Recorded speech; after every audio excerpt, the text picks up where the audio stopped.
In 2007, New York Times columnist Thomas Friedman called for a radical big government public works project he termed the Green New Deal.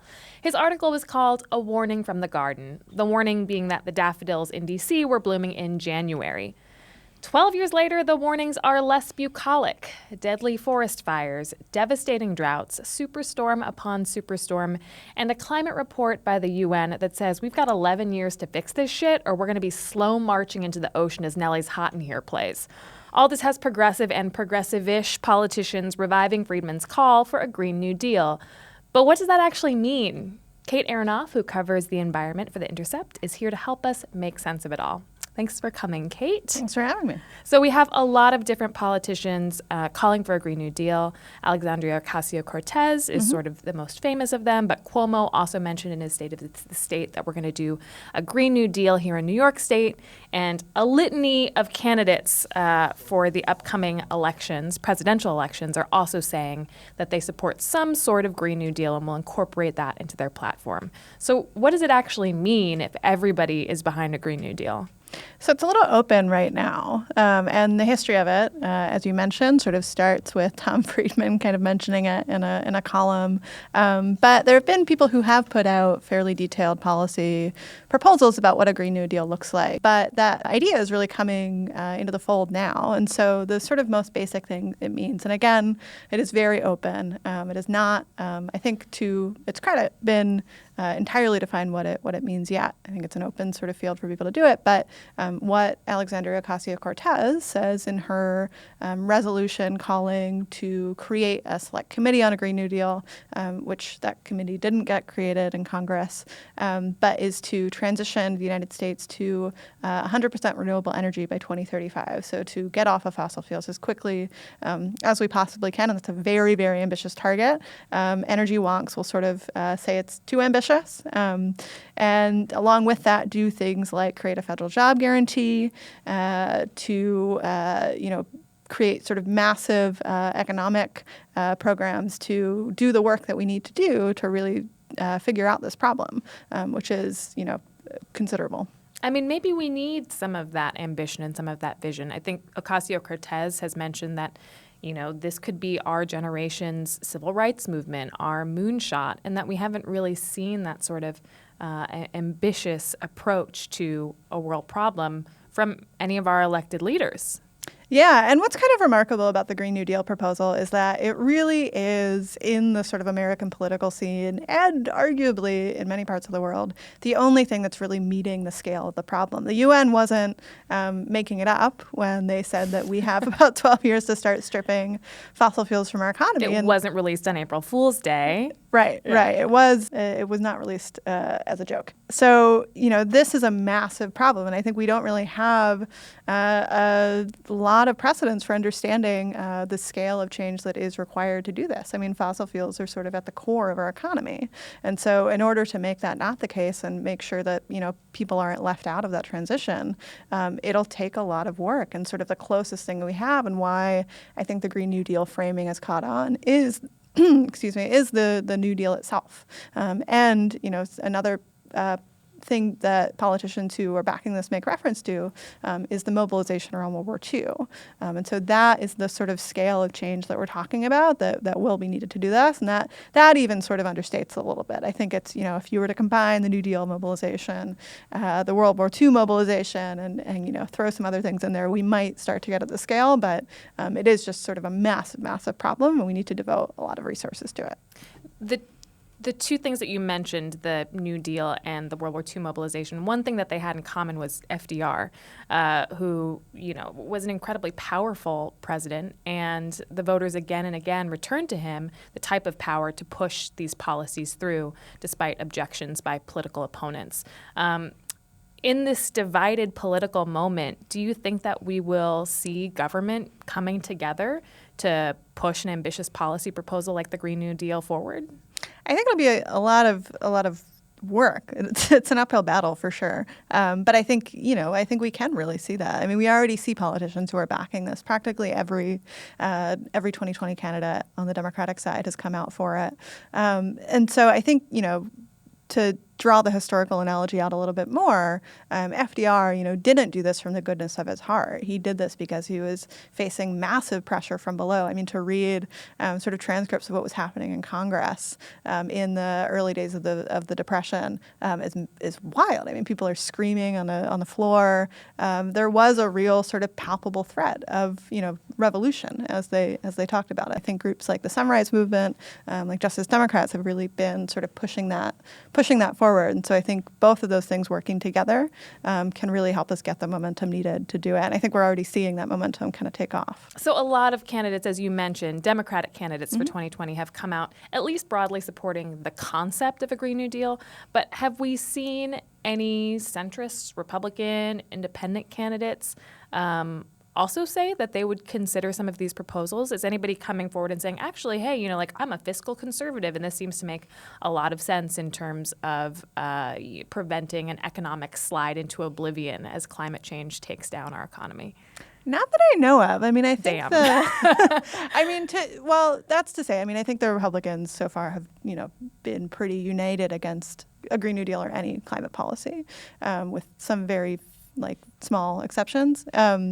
But, if you look at someone like Kirsten Gillibrand, who spent the early part of her career as kind of a blue dog Democrat, and in the last couple of years, I think especially since 2016, has been moved to the left, just kind of reading sort of where the energy in the party is. I think that's the sort of change that we're looking at, is that, politicians who used to, have a very different sort of orientation toward the economy and toward even climate issues, are sort of coming along because they see it's popular and they see that it's getting attention. Tom Friedman makes this argument about how we really need to make a broader appeal and to get conservatives in red states on board with us. And he says, the term green has this sort of hippy-dippy connotation, and we need to rebrand it. And we need to say that, the majority of the states, for example, that would benefit from wind power are red states, Montana and Texas and so on. And so that if we can make a hard economic appeal to people who maybe have been left behind, people who have manufacturing experience, and saying this is actually an economic opportunity that will get broad support. What are your thoughts on that? And do we see any politicians actively trying to do that? I mean, I think if you do what a Green New Deal is setting out to do by, according to the folks who have been pushing it the hardest. So if you create a federal job guarantee, give a job to everyone who wants one, if you are investing in community infrastructure, giving people public transportation, investing in public housing, I don't know if people really care what it's called. I think if people are seeing a sort of opportunity for their communities to improve, for their lives to improve, I don't know if the sort of framing question is really the important one. I think there has been this sort of persistent myth, and I do think it's a myth in sort of climate politics to prioritize bringing a small number of Republicans on board. And so we have an example of what this looked like in 2009 and 2010 with cap and trade and the Waxman-Markey bill, in that you had this legislation which was, I think, flawed from, arguably from the beginning, but just got watered down endlessly to accommodate Republican and sort of establishment Democratic concerns, and it didn't pass. So we know the strategy doesn't work, and so why not sort of let progressives, let folks who are really capturing the energy of the party drive this conversation forward? And I think, the fact that we're even talking about a Green New Deal is evidence that can work. You wrote a piece for the Intercept, and you start out by painting this sort of utopian vision of a frankly quite socialist society where there's paid time off and everybody has a free education if they want it, and our economy is flourishing and people have the opportunity to work if they want to. Mm-hmm. So this gets at the idea of this federal employment guarantee that Ocasio-Cortez has proposed as well. Can you talk to me about how that works and why that's tied into the rest of the environmental stuff in the Green New Deal? Yeah, absolutely. And a federal job guarantee, it's interesting because people have talked about it as sort of an add-on to this program, but it's really, I think, a pretty critical part of it. And so if you look at kind of what jobs are available to a lot of people today, it's jobs at places like Walmart, which is the largest employer in 22 states.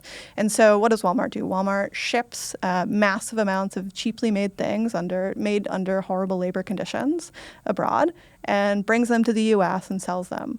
And so that's a pretty big carbon footprint. right? And so if we are, thinking about what a low-carbon society actually looks like, part of that involves giving people options which are not working at Walmart, which are not working at McDonald's and making sort of, wages that are far, far too low, but instead offering people a living wage, a family-sustaining wage, to do work that improves their communities. And so I think that the role of a federal job guarantee is in incentivizing people out of these sort of carbon-intensive supply chains and into work that is actually, making a meaningful difference in the place that they live, and that simply just isn't carbon-intensive, right? Like we need to transition not just sort of coal miners and people who are involved in the extractive sector into this new economy, but everyone. We need to give everyone a sort of quality of life that's, arguably better than the one they have now. And you mentioned in your article that this has already been done. This isn't a crazy proposal. Spain shut their last coal mine and invested a relatively small amount of money into training all of the coal miners to do something else. But I think a lot of people wonder, how do we fund this? Like the idea of having people put to work, doing jobs, restoring wetlands for, $17 an hour sounds great, but where does the money come from? Does this come from a 70% tax on the rich like AOC has proposed, or what are funding sources? Sure, yeah, and I think it's interesting that this has become such a big part of the conversation, because when we think about other times when the United States government has created a national priority, right? Think about World War II. We decided that it was important to fight the Nazis and the Axis forces, and we did it. When we go to war, we never talk about where will the money come from, how much will we raise taxes on the rich. We just do it because we know it's important, and this is, no less existential threat than World War II. And so I think that is the sort of frame we should be approaching this with. That said, we spend a whole lot of money keeping the fossil fuel industry afloat as is. We spend about $20 billion a year in the United States alone on subsidies to the fossil fuel industry. So what would it look like to use that money for something else? What if you took all the money we give to corporate executives at ExxonMobil and at Chevron and invested that actually in helping communities who have historically depended on coal mining transition to something else? That's not sort of hard math to do. And I think we can make the money available. There's no shortage of money available in the United States to fund this. But there are also sort of obvious things that we shouldn't be doing and shouldn't be funding that, that money can be used more effectively. Talk to me about some of the lessons we can learn from some of the environmental planks in Obama's bailout plan. I think all anyone ever remembers is Solyndra, which of course was the solar panel company that was disgraced and people held up as the worst that could happen when you use taxpayer money to fund private enterprise. Talk to me a little bit about maybe some of the lessons that we can take away, whether that's optics or whether that's like very practical lessons about how you fund R&D. Yeah, I think that there are huge lessons learned from the stimulus program, right? And that you do have these sort of like massive pieces of basically industrial policy, which isn't something we think about a lot in the U.S. It doesn't sound that sexy. No, it doesn't sound that sexy. And I think that was actually one of the big flaws of the stimulus, was that it wasn't sexy, and sort of all of these, frankly, pretty impressive funding moves that happened for clean energy happened largely under the radar. And so it was, done very quietly. And so why was that? I think for sort of political reasons, they didn't want to sort of draw attention to the fact that the administration was funding clean energy. Maybe it's a really mixed sort of technocratic bag of things. But I think elements of that sort of, investing in R&D, investing in companies that are actually doing the things that we want is something that is absolutely part of a Green New Deal. And I think if the folks that I've talked to in reporting about that are sort of excited to have elements of what the stimulus package was as part of the Green New Deal, and acknowledge that, that program didn't go nearly far enough. And so the problem wasn't, obviously, that we funded Solyndra, right? The problem was that we didn't fund many more things that could have succeeded. I think the program that Solyndra was funded under actually ended up having like a far higher return rate than the average VC. So, I think the Solyndra case is really overblown, and I am curious whether it will come up again in the Green New Deal debate. You mentioned VC, and another proposal has been that VC money only comes in at a certain point when the risk has been mitigated, and that perhaps we should, through industrial policy, be funding things that are a little bit earlier stages in order then to entice private funders to come in. What's the thinking around that, and is anybody talking about that in their vision of a Green New Deal? Yeah. So actually, one of the economists the folks who are sort of doing the thinking on the Green New Deal have been talking to is Mariana Mazzucato, who does work looking at sort of the state's role in driving innovation. And so, if you think about something like the iPhone, right?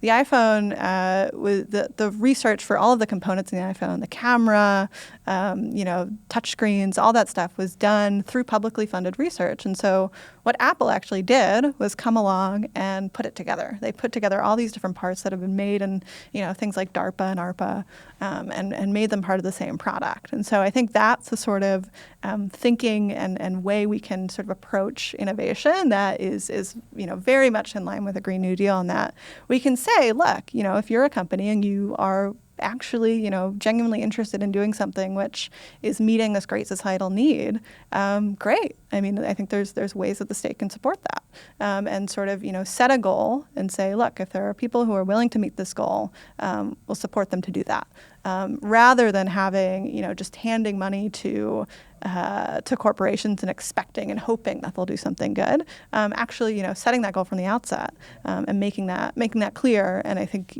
on clean energy, for instance, there's tons of innovation that's needed, and I think the way to do that, is not to just sort of hope that Google or whoever will or Tesla, for maybe will do that themselves, but actually to play a pretty strong role in sort of figuring out what it is we need. It seems to me that the tenor around a lot of this discussion has changed lately, and that environmentalism is no longer far left Green Party topics of debate. Mm-hmm. And a lot of it is because I feel like the youth are coming forward and saying, wait, no, 11 years is when I'm supposed to be in the prime of my life. Alexandria Ocasio-Cortez, under 30, and she's, spearheading this push in the House of Reps. Mm-hmm. And the Sunrise Movement, which is a huge grassroots movement by recent college graduates. Mm-hmm. What do you see among the young people who are sort of mobilizing behind this, and how do you think it's different from what we've seen in the past? Does it have a greater chance of success? Yeah, I mean, I hope so, certainly. So I think what we're seeing is people really just looking at what the problem actually means. So the IPCC report, again, sort of lays it out very clearly. We need to transition the economy off of fossil fuels as soon as we possibly can.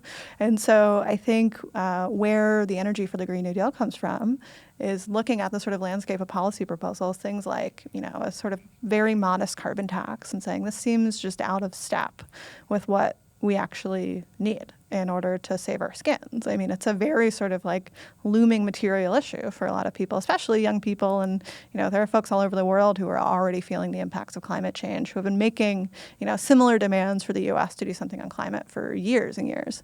And so I think it's just a more realistic approach to the problem, and an understanding on a political side that, we need elected officials in office who can do this. And I think that's something interesting about Sunrise, too, is that they're playing this sort of inside-outside game, and that they want to get people elected to office who will push these things forward, and they want to pressure them and support them once they're there to carry those things out.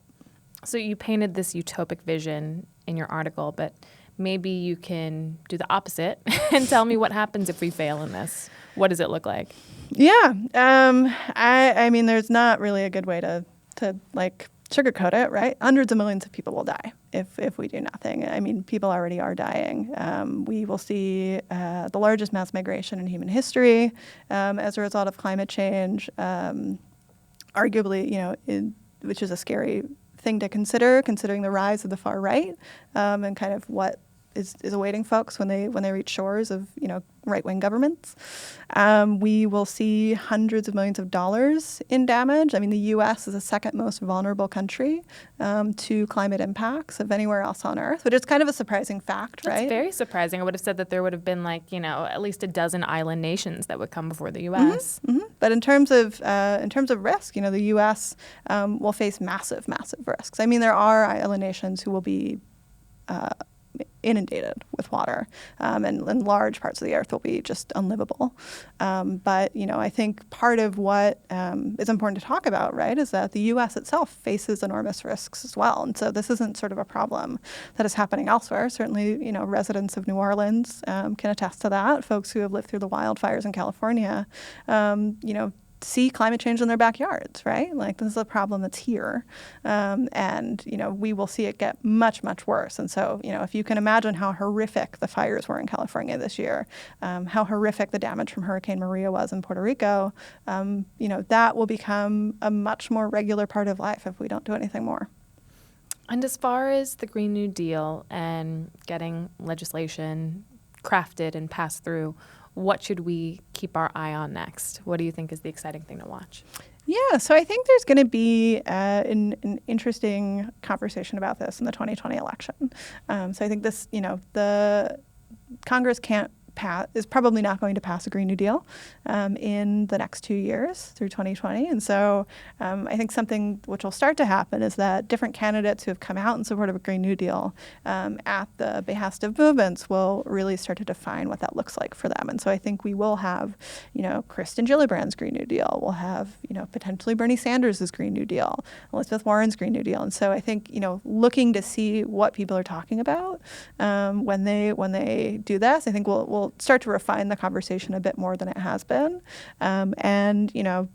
Climate justice organizations, sort of youth movements will start to contest over what that means. And I think, hopefully by 2020, we have a much clearer picture of what a Green New Deal, what operationalizing a Green New Deal will look like, and so that we can get to work as soon as possible after we hopefully have a new president and a new Congress. Knock on wood. Knock on all the wood. Right. Kate, thank you so much for joining us today. Appreciate your time. Yeah, thank you so much.